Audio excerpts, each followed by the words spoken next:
Bonjour à tous, j'espère que vous allez bien. Dans cette vidéo, je vous propose quelques pistes d'amélioration pour la liturgie, pour la messe Paul VI en particulier. Peut-être que la plupart d'entre vous vont à des messes Paul VI de manière régulière et que vous voyez certaines choses dont je vais parler dans cette vidéo. Et là, en fait, le but, c'est de proposer des pistes, des conseils d'amélioration pour voilà, rendre les messes Paul VI meilleures au quotidien. À titre personnel, moi, je préfère aller aux messes en rite tridentin, donc aux messes Saint-Pie V, mais de temps en temps, il m'arrive d'aller à des messes Paul VI aussi. Et donc, je propose ici quelques pistes d'amélioration pour rendre cette liturgie meilleure. Alors, déjà, je vais commencer par un petit rappel sur ce qu'enseigne l'Église sur la présence réelle. C'est un fait bien connu de tous, hein, que le Concile de Trente et l'Église catholique enseignent en général que le Christ est vraiment, réellement et substantiellement présent dans l'Eucharistie. C'est ce que nous dit la 13e session du Concile de Trente sur l'Eucharistie, qui nous dit qu'après la consécration du pain et du vin, notre Seigneur Jésus-Christ, vrai Dieu et vrai homme, est vraiment, réellement et substantiellement contenu sous l'apparence des réalités sensibles, donc sous l'apparence du pain. Et donc, il y a même un canon anathème pour ceux qui rejettent cette vérité de foi. Donc tous les catholiques doivent croire que Jésus est présent vraiment, réellement et substantiellement dans l'Eucharistie, corps, âme et divinité. Donc, cela étant dit, eh bien, je pense que la première piste d'amélioration, c'est d'inciter les fidèles à se mettre à genoux pendant la consécration. C'est quelque chose de très important. Si on croit vraiment que Jésus est substantiellement présent dans l'Eucharistie en face de nous, la moindre des choses, par marque de respect et de révérence, c'est de se mettre à genoux devant lui. Si vous aviez vraiment le Christ qui a été en face de vous, dans votre chambre, par exemple, j'ose espérer que le premier réflexe, ça serait de vous mettre à genoux. Donc, en tout cas pour ceux qui en ont la possibilité, je parle pas évidemment des personnes âgées ou des personnes handicapées. Tous ceux qui ont la possibilité physique de se mettre à genoux, doivent se mettre à genoux, pour manifester qu'ils croient vraiment à la présence réelle. Et ça me semble être très important de rétablir cela au sein de la liturgie, donc que au moment de la consécration, si les fidèles se mettent pas à genoux, que le prêtre incite formellement les fidèles à se mettre à genoux. C'est d'ailleurs mentionné dans le missel romain officiel. La deuxième piste d'amélioration, ça serait de systématiquement donner des consignes de communion. Ça, c'est quelque chose de très important parce que les fidèles catholiques lambda ne connaissent pas les consignes de communion en général. Ils en connaissent peut-être une ou deux, mais ils connaissent pas l'ensemble des critères exigés par l'Église pour pouvoir communier. Donc ici, je vais faire quelques rappels. Pour communier, il faut quatre conditions. Premièrement, il faut être baptisé et avoir fait sa première communion. Donc ça, en général, les gens le savent, c'est la condition qui est connue par tous. Deuxième condition, c'est qu'il faut être en état de grâce, c'est-à-dire ne pas avoir de péché mortel sur la conscience. Donc un péché mortel, c'est un péché en matière grave, avec pleine connaissance et plein consentement. Donc, si quelqu'un vit en état de péché mortel, il ne peut pas recevoir la communion, il doit d'abord passer par le sacrement de réconciliation, le sacrement de confession, avant de pouvoir communier. Donc ça, c'est la deuxième condition qui est souvent ignorée par certains. Et la troisième condition, et ça c'est aussi quelque chose que beaucoup de gens ignorent, c'est que pour communier, il faut professer l'intégralité de la foi catholique, de la doctrine catholique sur la foi et la morale, et surtout le dogme de la présence réelle. Donc si vous croyez pas que Jésus est réellement, substantiellement présent dans l'Eucharistie, vous n'êtes pas catholique, vous ne pouvez pas communier, parce que vous êtes dans l'hérésie. Donc toute personne qui professe une hérésie et qui en est conscient, eh bien ne peut pas communier. Par exemple, si quelqu'un dit oui, je crois pas à l'Immaculée Conception, je crois pas au purgatoire, je crois pas à l'Assomption, ou des choses comme ça, il peut pas recevoir la communion. Ce n'est pas possible. Pour communier, il faut professer l'intégralité de la foi catholique, de la doctrine catholique sur la foi et la morale. C'est absolument fondamental. Les hérétiques ne peuvent pas communier. Ça a toujours été enseigné par l'Église. Je parle bien d'un hérétique formel, pas seulement d'un hérétique matériel. Donc voilà, la troisième condition. Et la quatrième condition, qui est moins importante, mais qui est quand même à rappeler, c'est qu'il faut avoir respecté le jeûne eucharistique. Donc dans le code horaire canonique de 1917, c'est 3 heures. Là, le code horaire canonique actuel de 1983 dit 1 heure. Donc voilà, le minimum requis, c'est 1 heure avant de communier. Mais donc, ces conditions, pas tout le monde les connaît. Et donc, ça serait bien que les prêtres rappellent ces conditions, surtout aux messes de Noël, aux messes de Pâques, où là, vous avez des fidèles qui vont, ou des gens qui vont à la messe qu'une fois ou deux par an, et du coup, ils connaissent rien à tout ça. Et donc, il faut leur expliquer. On peut pas s'attendre d'eux à ce qu'ils connaissent les exigences du catholicisme si personne leur explique rien. Donc c'est le devoir du prêtre, devoir moral, de rappeler ces conditions importantes. Sinon, vous avez des communions sacrilèges. Vous avez des personnes en état de péché mortel qui viennent communier. Vous avez des personnes qui professent des hérésies, qui n'ont pas la foi catholique, qui viennent communier. Et ça, c'est pas acceptable du point de vue de la doctrine catholique. Donc le prêtre doit rappeler ces conditions avant de distribuer la communion, surtout dans les messes de grandes occasions. Donc, comme je le disais, Noël, Pâques, ou même les messes d'enterrement, ou les choses comme ça. Voilà, c'est la deuxième point d'amélioration, c'est donner les consignes de communion systématiquement. On va passer au troisième point d'amélioration que je propose, c'est de privilégier systématiquement la communion à genoux sur la langue. Pourquoi ça c'est important? Parce que la communion dans la main a des risques de profanation. Donc il y a déjà des risques que certaines personnes puissent partir avec l'hostie sans la consommer. C'est déjà arrivé, hein. On a des exemples de satanistes qui veulent blasphémer contre le catholicisme et donc qui font exprès d'aller à la communion pour prendre des hosties et les emporter dans leur culte sataniste. Et ça existe vraiment, c'est déjà arrivé. On a des vidéos de ça, des preuves, vous pouvez regarder sur YouTube si vous voulez.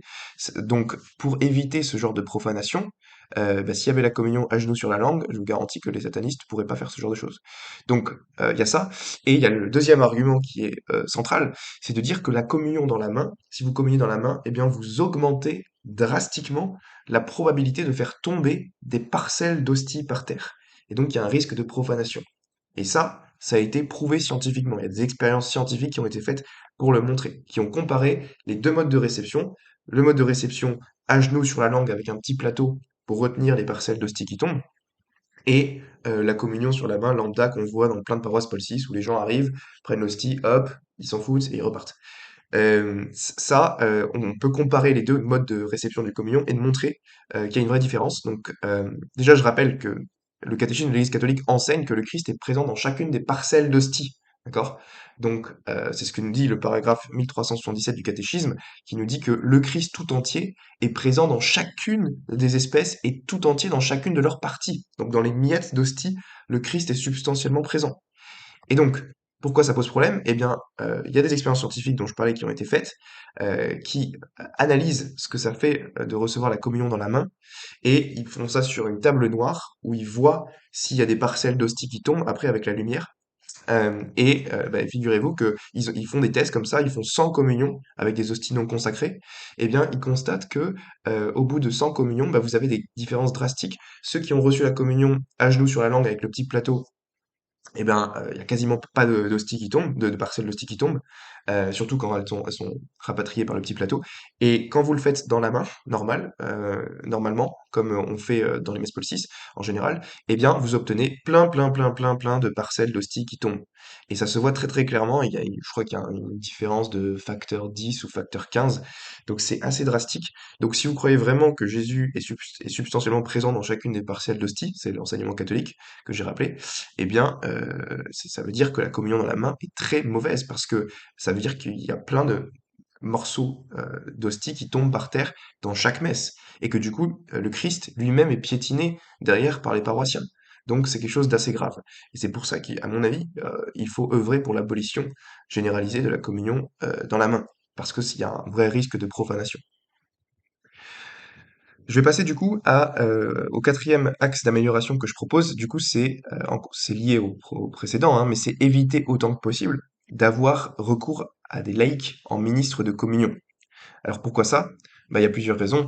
On peut dire déjà que, en général, ça mène à la communion dans la main. La quasi-totalité des laïcs qui distribuent la communion touchent l'hostie avec leurs mains et les donnent aux gens comme ça, sans avoir un petit plateau pour recueillir les parcelles d'hostie qui seraient susceptibles de tomber. Donc pareil, il y a un risque de profanation.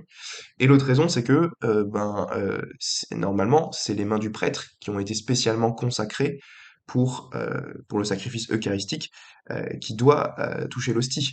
Donc d'avoir des laïcs qui prennent le corps du Christ comme ça et qui vont distribuer à plein de gens, bah c'est pas forcément recommandable. Alors,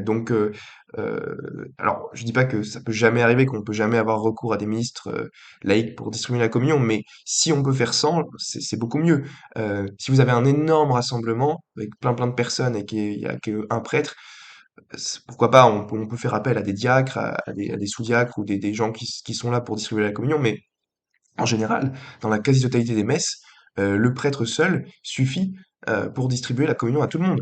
Et ok, ça prendra 5 minutes de plus, ou peut-être 10 minutes de plus au maximum, mais le jeu en vaut la chandelle. C'est pas grave si la messe dure 5 ou 10 minutes de plus. Ce qui compte, c'est pas l'efficacité dans la distribution de la communion, c'est qu'elle soit faite avec piété, révérence, et sans risque de profanation, sans risque de parcelles d'hostie qui tombent par terre. Donc, voilà, évitez autant que possible d'avoir recours à des laïcs en ministre de communion. Et d'ailleurs, vous voyez, normalement, quand on reçoit la communion, c'est le prêtre qui donne, enfin, en l'occurrence, ici, c'est le pape Benoît XVI, et vous avez son assistant qui a la petite coupelle en dessous, le petit plateau pour récolter les parcelles d'hostie qui tombent, et derrière, elles ne sont pas perdues, et donc le Christ ne tombe pas par terre. Donc ça, c'est le mode normal de recevoir la communion. C'est le mode qui est souhaitable et qu'on devrait rendre universel, voilà, dans toutes les paroisses. Je passe à mon cinquième axe de recommandation, qui est de rajouter des chants en latin en respectant la volonté du Concile Vatican II. Peu de gens ont lu le Concile Vatican II, peu de gens savent que le Concile Vatican II recommande de mettre plus de chants en latin, de considérer le chant grégorien comme le chant prééminent de la liturgie romaine. C'est littéralement ce qui est dit dans Sacrosanctum Concilium au numéro 116, où le Concile nous dit l'Église reconnaît dans le chant grégorien le chant propre de la liturgie romaine. C'est donc lui qui, dans les actions liturgiques, toutes choses égales d'ailleurs, doit occuper la première place. Donc, voilà, même le Concile Vatican II admet que le chant grégorien doit occuper la première place dans la liturgie. Jamais le Concile Vatican II parle de guitare, de tambour, de tam-tam, des choses comme ça. Ce n'est pas dans le Concile. Donc, si on veut vraiment être fidèle à Vatican II, voilà, soyons fidèles à ce qu'enseigne le Concile lui-même. Donc, le minimum ici, ça serait de mettre le Sanctus, le Gloria, l'Agnus Dei en latin. C'est-à-dire toute la tradition de l'Église a toujours fait ça. C'est que depuis très récemment qu'on se met à chanter le Sanctus, le Gloria et l'Agnus Dei en français. C'est inexistant dans la tradition de l'Église depuis des siècles et des siècles. Donc voilà. Je dis pas qu'il faut que tous les chants soient en latin, hein. Il peut y avoir des chants en français très beaux, les chants de communion, les chants de sortie. Chant d'entrée aussi, il y a pas de problème. Je suis pas un gars qui dit, il faut mettre tout en latin. Mais au minimum, le Sanctus, le Gloria et l'Agnus Dei en latin et du chant grégorien. Voilà, et la dernière raison enfin, le dernier axe d'amélioration que je propose, c'est de pas applaudir à la messe systématiquement, comme c'est le cas dans beaucoup de paroisses. Dès que vous avez un événement, vous avez toute la paroisse qui fait ouh, qui se met à applaudir en tapant dans les mains. euh, la messe n'est pas un concert. La messe, c'est l'actualisation de l'unique sacrifice du Christ il y a 2000 ans. Et donc, on doit pas se comporter à la messe comme on se comporte à un concert. On se comporte à la messe comme si on était devant la croix du Christ, le Christ crucifié, et donc on se comporte avec piété et révérence. Et je suis pas contre hein, les concerts de louanges, je trouve ça très bien, mais juste à faire en dehors de la messe. Il y a la place pour la messe, et en dehors, on peut faire ce qu'on veut, on peut organiser des concerts de louanges, où on se met à taper dans les mains si ça plaît à certains, c'est parfait, il faut respecter la sensibilité de chacun. C'est juste, c'est pas le lieu de la messe d'applaudir et de se mettre à crier comme c'est le cas dans certaines paroisses. Donc voilà, j'espère que ces raisons vous auront permis de saisir comment dire, l'importance de la liturgie et de la piété dans la liturgie. Et donc j'espère que si ces 6 conditions étaient appliquées de manière générale, eh bien je pense que les messes lambda, les messes de paroisse, les messes diocésaines seraient beaucoup mieux célébrées et qu'elles rendraient davantage gloire à Dieu. Donc voilà, j'espère que ça vous aura été utile et n'hésitez pas à dire si vous êtes d'accord ou en désaccord dans les commentaires, c'est toujours intéressant d'en discuter. Bon, ça c'est juste des axes d'amélioration que je propose, mais peut-être que j'en ai oublié certains, peut-être que vous avez d'autres idées d'amélioration. Et si c'est le cas, n'hésitez pas à le mettre en commentaire et puis on pourra en discuter. À bientôt, merci de votre écoute.